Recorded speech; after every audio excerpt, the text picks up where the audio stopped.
नमस्कार, आपका स्वागत है स्टार्टअप चैंपियंस के दूसरे संस्करण में। एक ऐसा शो जहां आप मिलते हैं और सीखते हैं उन स्टार्टअप फाउंडर से जिन्हें सम्मानित किया गया है नेशनल स्टार्टअप अवार्ड से। आज के एपिसोड में आप मिलेंगे दो स्टार्टअप चैंपियन से जो है एग्रीकल्चर यानी कृषि क्षेत्र से। ये है ज़ेंट्रॉन लैब्स और विसाटोगो। जब आप सुनते हैं ये शब्द एग्रीकल्चर या कृषि, क्या आता है आपके ध्यान में? लहलहाते खेत, किसान, ट्रैक्टर, बीज, हरी फसल और खुला आसमान। लेकिन हमारे स्टार्टअप चैंपियन जब ये शब्द सुनते हैं ना, तो उन्हें दिखते हैं camera, automation, vision algorithms, machine vision, colour sorting, size sorting, weight sorting और डिफेक्ट सॉर्टिंग की बहुत सारी संभावनाएं। ये थोड़े अलग से हैं, तभी तो हमारे स्टार्टअप चैंपियंस हैं। इनकी टेक्नोलॉजी फलों की ग्रेडिंग और सॉर्टिंग में काम आती है। मतलब खेत से आपके घर तक सिर्फ सही फल पहुंचे, ये टेक्नोलॉजी इनकी है। जरा सोचिए, आपके पास 1 लाख से भी ज्यादा सेब हैं। अब आप 100 लोगों को नौकरी पर तो नहीं लगा सकते भाई। इतने सारे सेब आप कैसे अलग अलग करोगे, अच्छे कौन से हैं और बुरे कौन से? ताजे सेब चुनना इतना आसान तो नहीं है, लेकिन हमारे स्टार्टअप चैंपियन की टेक्नोलॉजी से ये सब हो जाता है, और वो भी बहुत तेजी से, बहुत स्पीड से। ये सारा काम करती हैं इनकी मशीन्स। आइए देखते हैं ज़ेंट्रॉन की कहानी।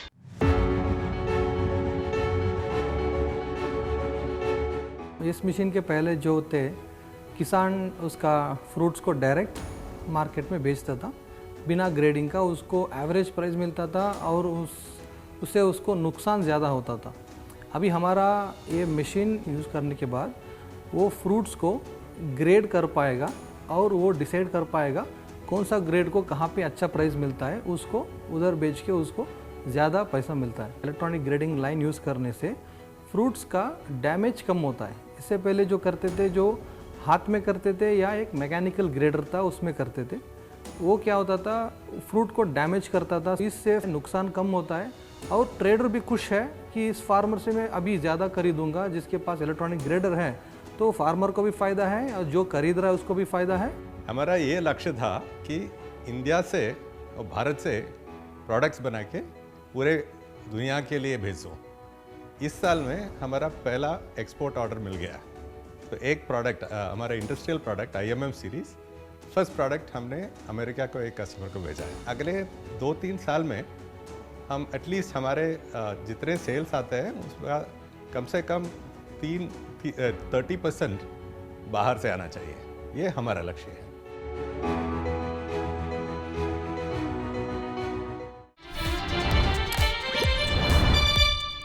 सो कृष्णन और रविंद्र दास, आप दोनों का स्वागत है स्टार्टअप चैंपियंस के दूसरे संस्करण में। Thank you. मेरा पहला सवाल आप दोनों से ये है कि ये प्रॉब्लम या ये समस्या आपको मिली कैसे? हमारा देश में we are blessed with a lot of fruit production in this country जी। So we were noticing that there are these problems to be solved. और वो समय एक यूरोप से एक कस्टमर आया। So they wanted vision and AI algorithms, and we started developing them and we delivered it. Then we found that हमारे देश में भी ये problem है, वो solve करना पड़ेगा। तो that is how we started actually and built the full system, including the mechanical conveyors and the AI algorithms and all of that. तो मतलब वो यूरोप से कस्टमर आया, उन्होंने आपको प्रॉब्लम दी और उसके बाद फिर आपने अपने AI, ML और अपने एल्गोरिथम्स क्रिएट किए, आपने पूरा प्रोडक्ट बनाया और वहाँ से इस प्रॉब्लम की शुरुआत हुई। हाँ जी। वाह। कितने सालों की रिसर्च आपको लगी ये पूरी की पूरी सॉर्टिंग मशीन को बनाने में?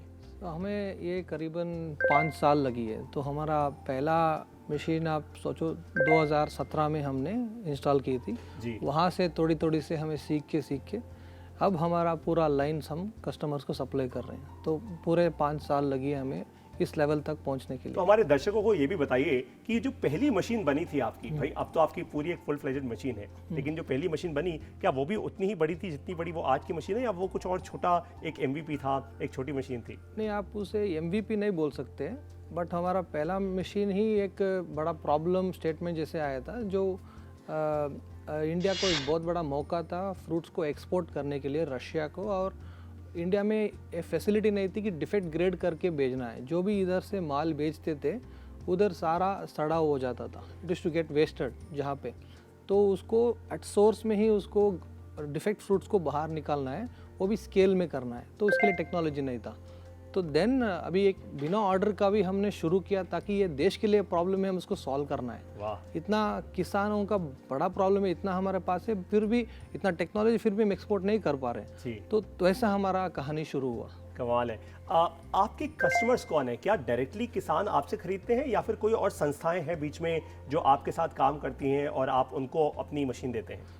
तो हमारा किसान डायरेक्टली किसान खरीद नहीं सकता है, बट जो FPOs है या बड़ा ट्रेडर्स है वो खरीद सकते हैं। हमारा कस्टमर से बड़ा FPOs एंड बड़ा ट्रेडर्स, क्योंकि वो सीज़न में दिन में इतना काम करते हैं, वो मैन्युअली इम्पॉसिबल है। जी, और क्या होता है, अभी समझो एक FPO अच्छा काम कर रहा है, वो स्केल अप नहीं कर पाता है। समझो दिन में 2 ट्रक कर रहा है, बट उसके पास अच्छा काम है, फिर भी वो मैन्युअली करने से वो स्केल अप नहीं कर पाता है।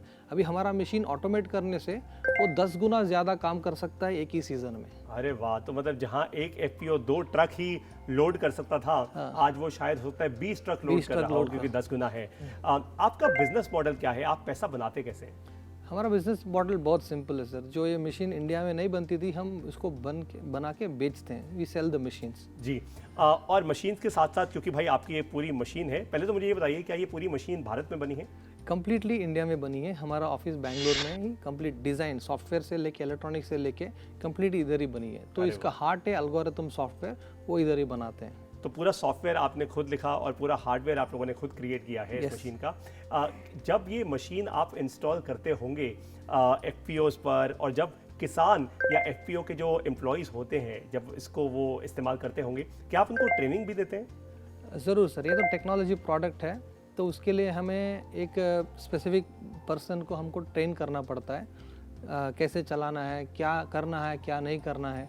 तो उसके हिसाब से हम ट्रेनिंग देते हैं, ताकि उसको कम्प्लीटली एफिशिएंटली वो रन कर सके। प्लस हमारा उधर रीजनल हमारा सपोर्ट इंजीनियर भी उधर रहता है, ताकि कुछ बड़ा इशू है तो वो क्विकली उसको भी एड्रेस कर सकता है। आपकी मशीन में एक बड़ा इंटरेस्टिंग कंपोनेंट है कैमरा। तो बहुत सारे कैमरे लगे होते हैं आपकी मशीन में। अब आप हमारे दर्शकों को ये समझाइए कि ये एक मशीन में, एक सॉर्टिंग मशीन में कितने कैमरे होते हैं? अगेन ये हमारा पास 1 लेन, 2 लेन और 4 लेन, ऐसा नंबर ऑफ लेन्स होती है।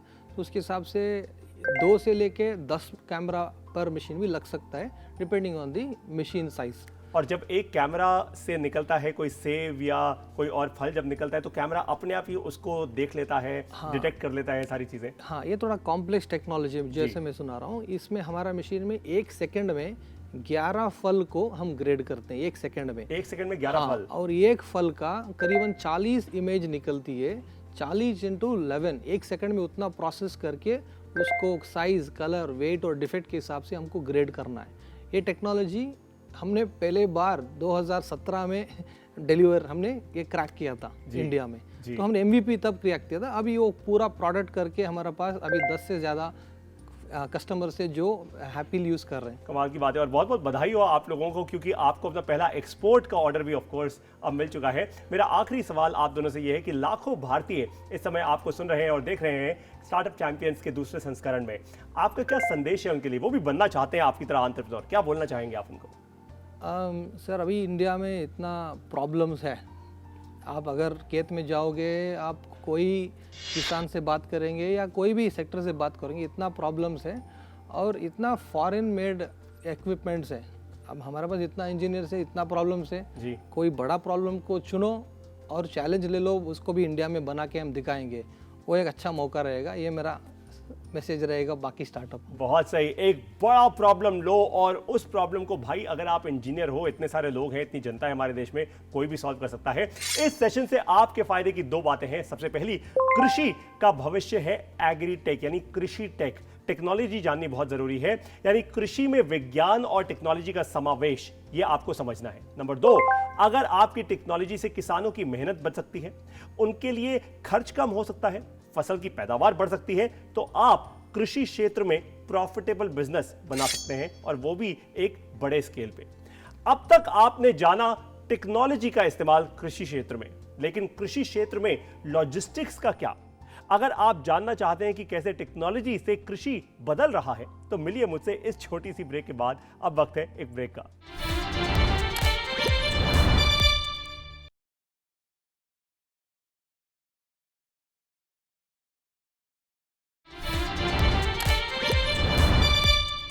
स्वागत है आपका एक बार फिर से स्टार्टअप चैंपियंस के दूसरे संस्करण में।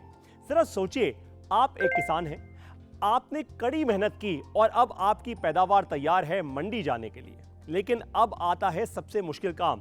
आपको ढूंढना होगा एक ऐसा साथी, एक ऐसा पार्टनर जिस पर आप विश्वास कर सकें, जो आपकी पैदावार को सुरक्षित और सही तरीके से पहुंचाएगा मार्केट तक या मंडी तक।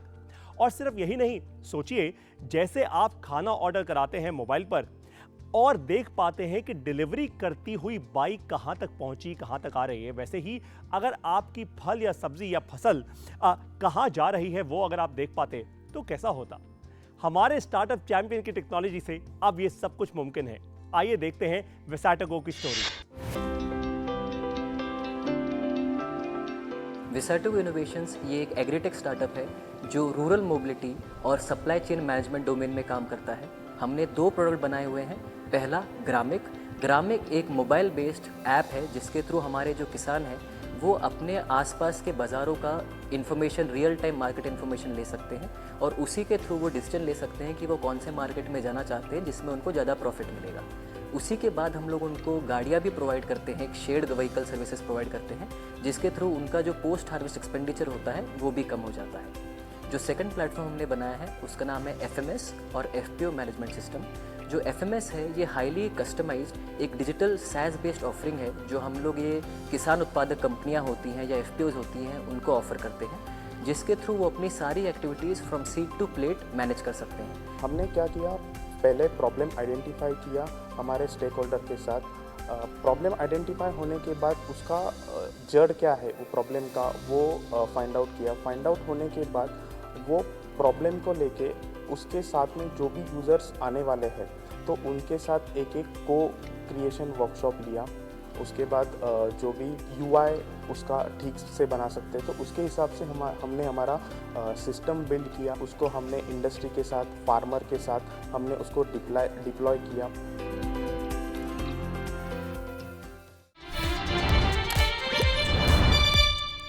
अक्षय और आशीष, आप दोनों का स्वागत है स्टार्टअप चैंपियंस के दूसरे संस्करण में। धन्यवाद। मेरा पहला सवाल आप दोनों से ये है कि आपकी जो टेक्नोलॉजी है ग्रामिक और आपने FPOs के लिए भी एक प्लेटफॉर्म बनाया है, हमारे दर्शकों को समझाइए ये क्या है, कैसे काम करता है। तो हमारे कंपनी के 2 प्रोडक्ट्स हैं। First one is Gramik and second one is FMS। जी। तो ग्रामिक में कैसा होता है कि फार्मर को अभी प्रॉब्लम है कि उनका जो माल होता है वो कैसे बेचे। जी। बेचे तो कहाँ पे बेचे, बेचने के बाद भी आप जो मार्केट में रेट्स है तो रेट कौन से क्या चल रहे, क्या रेट्स है वो पता नहीं होते। तो हमारा ग्रामिक प्लेटफॉर्म ये सर्विस प्रोवाइड पता है कि जो कंपनीज जो आपके ट्रेडर्स है कहाँ पे आप माल बेच सकते हैं वो बता देता है। उस कंपनी में क्या रेट चल रहा है, लाइक सपोज A कंपनी है B कंपनी है, मैं कंपैरिजन कर सकता हूँ कि मैं एग्जैक्टली कौन से कंपनी में मेरा माल बेच सकता हूँ। तो उनकी जो भी इनकम होती है वो इनकम बढ़ सकती है। दूसरा, उसके साथ कंपनी है तो कंपनी के लिए माल लेके जाना है तो माल लेके जाने के लिए कुछ ट्रांसपोर्टेशन सर्विस लगती है। वो किसी फार्मर के पास ट्रांसपोर्ट नहीं अवेलेबल होता है तो हम हमारे ग्रामिक एप्लीकेशन पे वो सर्विस भी प्रोवाइड कर सकते हैं। तो उनकी कॉस्ट भी बच जाती है मल्टीपल फार्मर्स लेके जाए तो। दूसरा प्रॉब्लम ये होता है कि एग्जैक्टली कौन कौन से मार्केट, हम मार्केट रेट विजिबिलिटी भी देते हैं कि सपोज नासिक मार्केट है, पुणे मार्केट है, सपोज मुंबई मार्केट है, तो उनमें से क्या क्या रेट अवेलेबल है मेरे जो मैं उत्पाद कर रहा हूँ तो उसके रेट्स भी हम उसमें से बता देते हैं। दूसरा प्रोडक्ट है FMS। तो अभी फार्मर तो कंपनी में माल लेके जाते हैं तो उनका प्रॉपरली मैनेजमेंट होता है, उनका वेट करना होता है, उनकी अकाउंट्स के पैसे होते हैं वगैरह, उनको प्रॉपरली ये होने के बाद कि आप माल वेइंग करने के बाद कितना आपको पैसा मिलेगा, वो प्रॉपरली पेमेंट कितनी मिलेगी, उसका मैनेजमेंट वगैरह जो पूरा FMS एप्लीकेशन में हम प्रोवाइड करते हैं उनको। अरे वाह, तो आपने तो पूरे सिस्टम को ही ऑटोमेट कर दिया है आपने। बहुत बढ़िया। आपका बिजनेस मॉडल क्या है, आप लोग पैसा बनाते कैसे हैं? सो बेसिकली जो हमारा बिज़नेस मॉडल है, जैसे आशीष ने बोला 2 प्रोडक्ट हैं। जो ग्रामिक हमारा जो प्रोडक्ट है उसमें हम लोग ने एक बहुत सिंपल बिज़नेस मॉडल रखा है जहाँ पे जो हमारे किसान हैं जितनी वो हमारे सिस्टम के थ्रू बुकिंग करते हैं और हमारे मंडियों में या मार्केट्स में लेके जाते हैं उसके बेसिस पे हम पर ट्रांजैक्शन एक कॉस्ट उनको चार्ज करते हैं। सिमिलरली जो हमारे गाड़ी वाले हैं जो उनका सामान लेके जाते हैं उनसे हम एक ट्रांजैक्शन फ़ीस चार्ज करते हैं। और जो FMS है, जो दूसरा प्रोडक्ट मैंने बताया FPO मैनेजमेंट सिस्टम, उसमें जो जितना टनेज प्रोक्योर करता है जो एफपीओ होता है, फार्मर प्रोड्यूसर ऑर्गेनाइजेशन, जिसको हिंदी में किसान उत्पादक कंपनी बोलते हैं। सो वो जितना सामान खरीदेगा उसका टनेज का हम लोग एक परसेंटेज और ट्रांजैक्शन बेसिस पे हम उन्हें चार्ज करते हैं। मतलब जब जब आप वैल्यू डिलीवर करेंगे तब तब Yeah. आप पैसा बनाएंगे। Yeah. बहुत सही। अगला सवाल आपसे ये है कि आपने अपने बिजनेस को फंड किया कैसे? भाई प्रोडक्ट बनाना इतना आसान तो नहीं होता, तो फंड कैसे किया? और अब क्या आपने किसी इन्वेस्टर से कोई एक्सटर्नल फंडिंग भी उठाई है? So firstly digital impact square जो कंपनी है उन्होंने हमें स्टार्टिंग से मदद की कि कैसे कैसे आप प्रॉपरली आपका प्रोडक्ट बना सकते हो। उसके साथ उसने हमारे साथ फंडिंग भी की। दूसरा जो है अनलिमिटेड इंडिया, तो उन्होंने भी हमारे प्रोडक्ट बिल्ड करने में मदद की इसमें। अरे वाह, बहुत सही। और अब आपकी टीम कितनी बड़ी हो चुकी है? हमारी टीम पहले थी 4 लोगों की, अब बढ़ते बढ़ते अभी 18 लोगों की टीम बढ़ गई है हमारी। बहुत बहुत बधाई आप सभी लोगों को। मुझे एक बात बताइए कि आप जब ये ऐसे प्रोडक्ट्स जो बनाते हैं, आप में से कोई भी किसान तो नहीं रहा, आपने तो खेती की नहीं है, तो क्योंकि आप कृषि क्षेत्र से खुद नहीं हैं, आपने इस प्रॉब्लम को कैसे जाना? क्या आप किसानों के साथ बैठे? आपने जब अपना प्रोडक्ट बनाया, ये ऐप बनाई, तो क्या किसानों को भी इन्वॉल्व किया? कैसे किया ये सब कुछ? ठीक सर, सो बेसिकली हम लोग किसान बैकग्राउंड से तो नहीं थे, लेकिन हमारे जो मतलब एक ऐसा बोला जा सकता है कि हम सभी इनफैक्ट किसान बैकग्राउंड से ही आते हैं। ऑल्दो हमारा इमीडिएट बैकग्राउंड वहाँ पे नहीं होगा, लेकिन वहाँ पे था। सिमिलरली जैसे आशीष ने बताया कि हम डिजिटल इम्पैक्ट स्क्वायर के साथ कनेक्टेड थे, सो उसमें हम लोग ने स्टार्टिंग से प्रोसेस समझा कि हमें अगर कोई प्रॉब्लम सॉल्व करनी है तो हमें ये भी समझने की ज़रूरत है कि हम किस तरह किसान को एक्चुअल क्या प्रॉब्लम फेस होती है। सो उस वजह से हम लोग ने उनके साथ गांव में जाके हम उनके साथ रहे हैं, उनके साथ हम मंडी में गए हैं, उनके साथ हमने उनके साथ पूरी रात काटी है ताकि हम उनकी प्रॉब्लम अच्छे से समझ सकें। क्योंकि हम एक इंजीनियरिंग बैकग्राउंड से आए थे, तो हम नहीं चाहते थे कि हम चलो ठीक है हम एक टेक सेवी लोग हैं, हम हमको सॉफ्टवेयर बना के दे देंगे। हम चाहते थे कि उनसे पूरा प्रॉब्लम अच्छे से समझी जाए, जिसको शैडोइंग भी कई बार बोला जाता है, कि हम लोग पूरा उनको समझे प्रोसेस, और उसके बाद से एक एक प्रॉब्लम हम लोग आइडेंटिफाई करें। और जो को क्रिएशन हमने स्टार्टिंग से फॉलो किया कि सारे जितने भी हमारे बेनिफिशरीज है सबको एक ही छत के नीचे ला के उनके सबके साथ एक ओपन डिस्कशन करना, ताकि और अच्छे से उनके साथ एक पूरा इंटरेक्शन हो पाए और वो खुल के अपनी प्रॉब्लम बता पाए, और उसमें फिर वो सोल्यूशन का भी पार्ट हो पाए। तो ये इस तरह से हम लोग ने अपना पूरा इंश्योर किया कि हमारे प्रोडक्ट वैसे बने। बहुत सही। तो मतलब किसानों को साथ में लेकर आपने ये प्रोडक्ट बनाए हैं दोनों के दोनों। बहुत सही। मेरा आखिरी सवाल आप दोनों से ये है कि इस वक्त लाखों भारतीय आपको देख रहे हैं इस शो पर, स्टार्टअप चैंपियंस के दूसरे संस्करण पर। वो भी आपकी तरह एंटरप्रेन्योर बनना चाहते हैं, आगे बढ़ना चाहते हैं। आपका क्या संदेश है उनके लिए? सो मैं उनको ये कहूँगा कि जो भी आपको कॉलेज में सिखाया जाता है, तो वो स्किल यूज़ करके आप किसी मल्टीनेशनल कंपनी में ना जाके आप वो स्किल आपके खुद के लिए यूज़ करो। उसका अपने भारत में जो भी प्रॉब्लम्स है वो प्रॉब्लम आइडेंटिफाई करो, वो प्रॉब्लम सॉल्व करो एंड अपने भारत देश को आगे बढ़ाओ। अरे वाह, आप क्या कहना चाहते हैं? सर मेरे हिसाब से मुझे ऐसा लगता है कि हमने स्टार्टिंग से एक जो अप्रोच फॉलो किया था वो था कि हमने किसानों के साथ बहुत टाइम स्पेंड किया। जी। अगर हम एक एंटरप्रेन्योर हैं तो हमें मैक्सिमम टाइम हमारा, अगर हमें मैक्सिमम वैल्यू क्रिएट करनी है तो हमें मैक्सिमम टाइम हमारा यूज़र के साथ स्पेंड करना है, दैट इज़ हमारे बेनिफिशरीज। और उनको हमारे जो पूरे प्रोडक्ट का डेवलपमेंट लाइफ साइकिल है उसमें एक्टिवली उनको रोल प्ले करने देना है, तभी वो हम जो एक भरोसे का एक जो बंधन होता है तभी बन पाएगा वो, और उसी से हमारा जो इम्पैक्ट होगा वो एक नेक्स्ट लेवल पे जा पाएगा। सो एक स्टार्टिंग से ही उनको प्रोडक्ट डेवलपमेंट लाइफ साइकिल में इन्वॉल्व करना और उनको हर जगह पे अपने कंपनी का हिस्सा समझना, ना कि वो हमारे कोई एक्सटर्नल स्टेक होल्डर्स है, वो हमारे कंपनी का हिस्सा है, बिकॉज उसी वजह से हम चल रहे हैं। सो वो हमें एक अप्रोच रखना चाहिए, तभी जाके एक असली सक्सेस हमें मिल पाएगी। आप दोनों का बहुत बहुत धन्यवाद आज हमारे साथ जुड़े रहने के लिए। इस सेशन से आपके फायदे की 2 बातें अब इस प्रकार हैं। सबसे पहली, कृषि क्षेत्र को तेजी से बढ़ावा मिल सकता है टेक्नोलॉजी से, जो अप्लाई, सप्लाई और डिमांड को भी ज्यादा दक्ष और एफिशिएंट कर दे। ध्यान से मेरी बात को समझिए।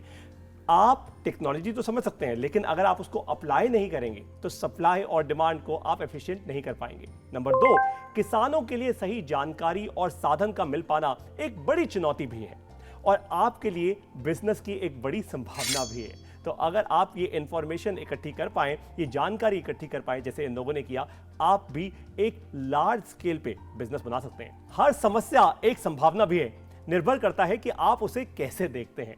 समय है अब एक ब्रेक का। ब्रेक के बाद होंगे आपके सवाल और हमारे चैंपियंस के जवाब, और मेरे साथ आप लेंगे 19वां कदम अपनी स्टार्टअप को बड़ा करने का। मिलिए मुझसे इस ब्रेक के बाद।